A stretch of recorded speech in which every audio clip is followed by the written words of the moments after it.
හරි අද අපි මේ වීඩියෝ එකේ කතා කරන්න බලාපොරොත්තු වෙන්නේ අපි කොහොමද user define class එකේ නිර්මාණය කරගත්තු object එකක් අපි file එකට add කරගන්නේ කියන එක තමයි අපි භාවිතා කතා කරන්න බලාපොරොත්තු වෙන්නේ. අපි එතකොට කලින් videos වලදී කතා කරේ කොහොමද string එකක් හෝ integer එකක් වගේ value එකක් අපි කොහොමද file එකට ලියාගන්නේ කියන එක.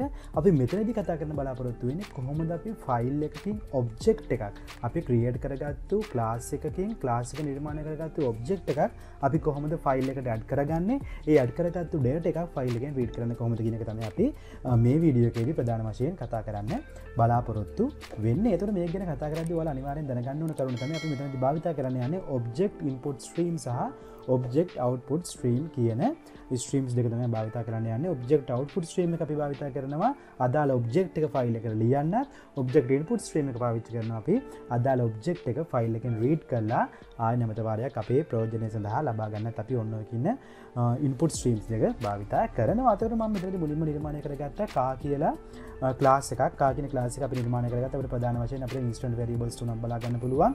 ඊට පස්සේ මට මෙතනදී නිර්මාණය කරගත්ත මම අපට අවශ්‍ය වන කන්ස්ට්‍රක්ට් එක නිර්මාණය කරගත්තා. parameterized constructor නිර්මාණය කරගත්තා. ඊට පස්සේ අපේ ගාව තියෙනවා toString කියන method එක override කරලා අපිට ඕන විදිහට format කරගත්තු string එක අපිට තියෙනවා. ඒතර අපිට යම්කිසි object එකක් call කරලා මෙන්න මේ toString එක මගින් අපිට අදාළ value ටික print කරගැනීමේ හැකියාව තියෙන object එක identify කරගන්න. ඒතර ඔයාලට බලා ගන්න පුළුවන් අපි මෙතනදී කලින් පාවිච්චි නොකරපු දෙයක් පාවිච්චි කරනවා. මේ පාර serializable කියන keyword එක. serializable කියන keyword එක අපි අනිවාර්යෙන් පාවිච්චි කරන්න ඕනේ user define object එකක් create කරනවා. නැත්නම් user define class එකකින් object එකක් create කරනවා නම් අපි අනිවාර්යයෙන් මෙන්න මේ serializable කියන keyword එක භාවිතා කරන්න ඕනේ. serializable කියන keyword එක අපිට ensure කරනවා අතන මේක interface එකක්. මේ serializable interface එක ensure කරනවා අපි මෙන්න මේ හදන object එක අපිට පුළුවන් වෙන්න ඕන යම්කිසි byte stream එකකට convert කරගන්න. ඒතර අපි කිව්වා අපි මෙතනදී භාවිතා කරන්නේ stream එකක් output stream එකක්. ඒතර මේ serializable කියන කෙනා අපිට ensure කරනවා මෙන්න මේ කියන object එක මේ create කරන object එක අපිට යම්කිසි byte sequence of byte එකකට convert කරගැනීමේ හැකියාව තියෙනවා කියන එක. ඒතර අපි බැලුවොත් මෙන්න මේ integer වගේ class එකක් ඔයාලට මතක ඇති. අපි integer වගේ එකක් ගැන කතා කරද්දී අපි මේක implementation එක බැලුවොත් අපි යමු declaration and usage ඒකෙදී අපිට බලා ගන්න පුළුවන් මේක implement වෙන්නේ number කියන එකෙන්. අපි number කියන එකට ගිහිල්ලා අපි ඒකේ declaration එක බලුවොත් ඔයාලට බලා ගන්න පුළුවන් මෙතනදී implement වෙනවා මෙන්න මේ serializable කියන එක. serializable කියන එක අපිට බලා ගන්න පුළුවන් වෙනවා. ඒ වගේම තමයි මෙයා මෙතනදී භාවිත කරනවා serial version uid කියලා එකක්. ඒතර මෙන්න මේ ආකාරයෙන් අපිත් අපේ user class එක නිර්මාණය කරද්දී අපි class එකට අදාළ object එකක් create කරලා file එකට ලියනවා නම් අනිවාර්යෙන් මෙන්න මේ කියන කරුණ add කර ගැනීමට අවශ්‍ය වෙනවා. එතකොට අපි serializable සහ කියන keyword එක පාවිච්චි කරන්න අවශ්‍ය වෙනවා. අපි අදාළ නිර්මාණය කරන object එක මෙන්න මේ byte format එකට convert කරන්න පුළුවන්. නැත්නම් මෙන්න මේ byte format එකට convert කරන්න පුළුවන් object එකක් කියන එක ensure කරන්න තමයි අපි මෙන්න මේ serializable කියන interface එක භාවිත කරන්නේ. serializable කියන interface එකෙන් මෙන්න මේ කියන අදාළ class එක implement කර ගැනීම සිදු කරන්න. ඒතර අපි දැනගන්න ඕනේ ඇයි අපි මෙන්න මේ serial version එක පාවිච්චි කරන්නේ කියන එක. ඒතර අපි දන්නවා යම්කිසි object එකක් ලියනකොට සහ object එකක් කියවනකොට අපිට පුළුවන් වෙන්න ඕනේ මෙන්න මේ serialization සහ deserialization කියන දෙකම එකම class එකෙන් වෙන්න ඕන. නැත්නම් අපි මෙන්න මෙතනදී serial version එක initialize කරන්නේ නැත්නම් සමහර අවස්ථාවලදී අපිට මෙතනදී issues එකක් එනවා. නැත්නම් අතන අපි කිව්ව code එක run කරද්දී අපිට error එකක් එනවා. මෙතනදී අපි serial version එක නැත්නම් අපි කියනවා read කරන්න සහ write කරන්න භාවිතා කරන serial version එක එක සමාන නොවන නිසා serialization step එක සහ deserialization step එක දෙකක් වෙන නිසා. ඒතකොට serialization step එකේදී වෙන ප්‍රධාන වශයෙන් අපි object එකක් file එකට ලියනකොට අපි ඇත්තටම code එක convert වෙන එක අපි serialization කියලා හඳුන්වනවා. deserialization එකෙන් වෙන්නේ අපි read කරනකොට file එකකින් එතකොට නැවත වාරයක් අපි මෙන්න මේ object එක create කරගන්න එක අපි deserialization කියලා අපි හඳුන්වනවා. එතකොට මෙන්න මේ කියන දෙකම steps දෙකම read කරන සහ write කරන steps දෙකම එකම class එකෙන් වෙන්න ඕන නිසා තමයි අපි මෙතනදී serial version එකක් initialize කරන්නේ. ඒතකොට serial version එක initialize කරාම එයා ensure කරනවා අපි මේ ලියන එක සහ read කරන දෙකම එකම version එකෙන් තමයි සිදු වෙන්නේ කියන එක. කියන්නේ අපිට read කරන සහ write කරන කියන එක දෙකම සිදු කරගන්න පුළුවන් වෙනවා. ඒතර අපි මෙතනදී class එක නිර්මාණය කරගත්තා. ඔයාලට බලා ගන්න පුළුවන් කා කියලා class එක නිර්මාණය කරගත්තා. මෙන්න මේ serializable කියන keyword එකත් අපි පාවිච්චි කරා. ඒ කියන්නේ object එක byte stream එකට convert කරගන්න පුළුවන් කියන එක ensure කරගන්න. ඊට පස්සේ අපි යනවා අපේ implementation එකට. අපි මෙතනදී නිර්මාණය කරගත්ත file එකක් file class එකෙන් අපි f1 කියලා file object එක නිර්මාණය කරගත්තා. ඊට පස්සේ අපි ඒක create කරගත්තා. අපි මේවා දැනටම කතා කරලා තියෙන්නේ. එතකොට අපි මෙතනදී භාවිතා කරන්න ඕනේ මෙන්න මේ ෆෝමැට් එක. අපි ඔබ්ජෙක්ට් අවුට්පුට් ස්ට්‍රීම් එකක් භාවිතා කරන්න නම් අනිවාර්යෙන් අපේ ගාව ස්ට්‍රීම් එකක් තියෙනවා. ඔයාලට බලා ගන්න පුළුවන් අපි මෙතනදී සෙන්ඩ් කරන්න ඕන පැරාමීටර් එක විදිහට එන්නේ එයා එක්ස්පෙක්ට් කරන්නේ ස්ට්‍රීම් එකක්. මෙයා ස්ට්‍රීම් එකක් තමයි එක්ස්පෙක්ට් කරන. අපි මෙතනින් ෆයිල් පැරාමීටර් එකක් යවලා බලමු. එතකොට ඔයාලට බලා ගන්න පුළුවන් මෙයා මෙතන එක්ස්පෙක්ට් කරන පැරාමීටර් එක තියෙන්නේ අවුට්පුට් ස්ට්‍රීම් එකක. ඒකෙන් හින්දා තමයි අපි මෙතනදී අපි ෆයිල් අවුට්පුට් ස්ට්‍රීම් එකේ fout එක තමයි අපි මෙතන පැරාමීටර් එකක් විදිහට මෙන්න මේ ඔබ්ජෙක්ට් අවුට්පුට් ස්ට්‍රීම් එකට සෙන්ඩ් කරන්නේ. එතකොට අපි අනිවාර්යෙන් මෙන්න මේ ලයින්ස් දෙක ලියන්නම අවශ්‍යයි. එතකොට අපි මුලින්ම කරගත්තේ ෆයිල් ඔබ්ජෙක්ට් එකක් ක්‍රියේට් කරගත්තා. ෆයිල් කියන ක්ලාස් එකෙන් f1 කියලා. එතකොට ඒක පැරාමීටර් එකක් විදිහට අපි ඒකට සෙන්ඩ් කරලා තියෙන details txt කියන ෆයිල් එක මෙන්න මේ ෆයිල් එක තමයි අපි සෙන්ඩ් කරලා තියෙන්නේ. එතකොට අපි මේ ඔබ්ජෙක්ට් එක අපි දෙනවා පැරාමීටර් එකක් විදිහට මෙන්න මේ ෆයිල් අවුට්පුට් ස්ට්‍රීම් එකට f1 කියලා. එතකොට එතනින් අපි නිර්මාණය කරගත්තා out කියලා ෆයිල් අවුට්පුට් ස්ට්‍රීම් එකෙන් ඔබ්ජෙක්ට් එකක්. මෙන්න මේ ෆයිල් අවුට්පුට් කියන අවුට්පුට් ස්ට්‍රීම් එක අපි දෙනවා ආයි පැරාමීටර් එකක් විදිහට ඔබ්ජෙක්ට් අවුට්පුට් ස්ට්‍රීම් එකට. එතකොට අපි ඔබ්ජෙක්ට් obj out කියන එකෙන් අපිට object output stream එකට අදාළව object එක නිර්මාණය කරගන්න පුළුවන්. ඒ කියන්නේ අපිට මෙන්න මේ object output stream එක නිර්මාණය කරගත්ත object එක භාවිත කරලා අදාළ objects අපිට ෆයිල් එකට ලියා ගැනීමේ හැකියාව තියෙනවා. අතට මම මෙතනදී කරේ car කියන class එකෙන් අපි object එකක් නිර්මාණය කරගත්ත C1 සහ C2 කියලා.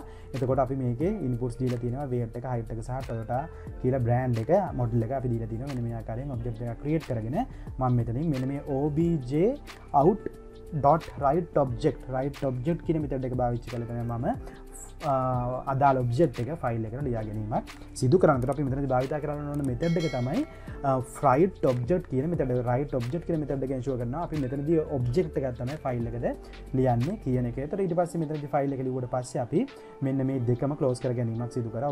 obj out close සහ f out close එකෙන් අපි ස්ට්‍රීම් එක ක්ලෝස් කර ගැනීම සිදු කරා. අතට අපි මේක රන් කරගත්තොත් ඔයාලට බලා ගන්න පුළුවන් මේ කෝඩ් එක රන් වුණාට පස්සේ අපිට මෙන්න මේ car details කියන එකේ අපිට මේ වගේ output එකක් බලා ගන්න පුළුවන්. මේක non readable තියෙන, මේක encoded version එකක් විදිහට තියෙන encoded format එකට. ඒකට මේක අපිට human readable නෑ.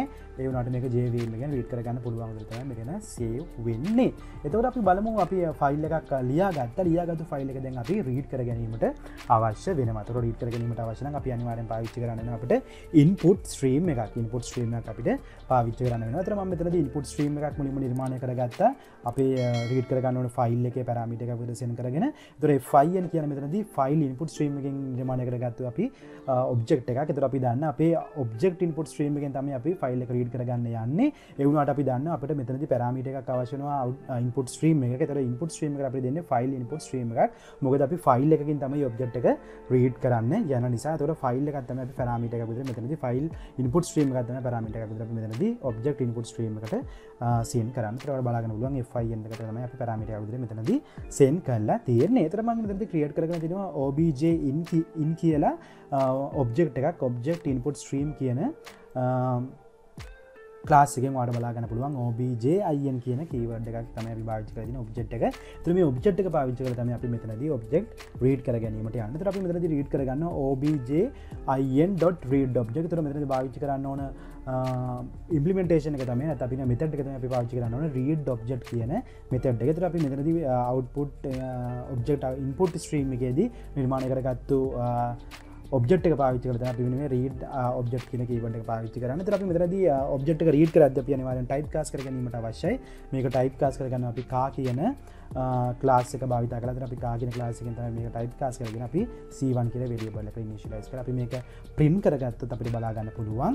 එතකොට C1 කියලා අපි print කරගන්න පුළුවන් අපේ පළවෙනි ඔබ්ජෙක්ට් එක අදාළ ෆයිල් එකෙන් රීඩ් කරගත්තු. ඒතර ඔයාලට මේක අවුට්පුට් එක බලා ගන්න පුළුවන් මේ ආකාරයෙන් car weight 150 height 120 model Toyota කියන එක අපිට බලා ගන්න පුළුවන්. ඒතර මේ C1 එක කෝල් කරනකොට මෙයා to string method එක කෝල් කරලා to string method එකේ තියෙන අවශ්‍ය අවුට්පුට් එක මෙතනින් අපිට ලබා දීමක් තමයි සිදු කරන්න. ඒතර අපි මෙතනදී බැලුවේ කොහොමද ෆයිල් එකක් රීඩ් කරගන්නේ කියන එක. ඒතර ඔයාලා බලා ගන්න පුළුවන් මෙතනදී අපි try catch block එකක් ඇතුලේ තමයි අපි මේක දාලා තියෙන. try catch block එකක් පාවිච්චි කරන්න ඕනේ exception handle කිරීම සඳහා. මොකද අපි ෆයිල් එකක් රීඩ් කරනකොට ෆයිල් එක not found වුණොත් අපිට issue එකක් නැත්නම් error එකක් එන නිසා අපි ඒක handle කරන්න ඕන නිසා තමයි අපි මේ try catch block එකක් ඇතුලේ class not found exception එකක් දාලා අපි මේක ලියලා තියෙන්නේ. ඒතර ඔයාලට බලා ගන්න පුළුවන් මෙතනත් අපි දාලා තිනවා throws IO exception කියන කීවර්ඩ් එක අපි පාවිච්චි කරලා තිනවා. යම්කිසි IO exception එකක් ආවොත් එතනින් යා throw කිරීම සිදු කරනවා. ඒක නිසා අපි මේ try catch block උත් පාවිච්චි කරනවා අපි අදාළ IO exception handle කර ගැනීම සඳහා. අතට ඔයාලට මෙතනදී දැක්ක අපි මෙතනදී භාවිත කරා object output stream එක පාවිච්චි කරා. අපි මෙතනදී අදාළ object එකක් ෆයිල් එකට ලියා ගන්න. ඒ වගේම අපි object input stream එක පාවිච්චි කරා යම්කිසි ෆයිල් එකක ලියලා තියෙන object එකක් read කරලා ඒක අපි type cast කරලා අදාළ වේරියබල් එකකට ඉනිෂියලයිස් කරගත්ත C1 කියලා කායකේ තියෙන ඔබ්ජෙක්ට් එකකට අපි ඉනිෂියලයිස් කරගත්ත. ඒ පාරේ C1 කියන ඔබ්ජෙක්ට් එක භාවිත කරලා අපිට දැන් ඕනෑම කම්පියුටේෂන් එකක් සිදු කරගන්න පුළුවන්. ඔයාලට බලන්න පුළුවන් මෙතනදී අපි C1 එක අපිට මේ වේරියබල් කෝල් කරගැනීමේ හැකියාව තියෙනවා. weight height සහ model කියන ඔක්කොම වේරියබල්ස් ටික අපිට කෝල් කරගැනීමේ හැකියාව තියෙනවා. අතට මේ ආකාරයෙන් අපිට while loop එකක් පාවිච්චි කරලා සියලුම දේවල් රීඩ් කරගැනීමේ හැකියාව තියෙනවා. ඒක අතට එක ඔබ්ජෙක්ට් එකෙන් ඔබ්ජෙක්ට් එකට අපිට මෙතනදී රීඩ් කරගැනීමේ හැකියාව තියෙනවා. while loop එකක් පාවිච්චි කරලා සියලුම ඔබ්ජෙක්ට් එක අපිට end of the file වෙනකන් රීඩ් කරගැනීමේ හැකියාව තියෙනවා. අතට මෙතනදී ඔයාලට යම්කිසි internal data structure එකක් භාවිත කරලා අපි කියනවා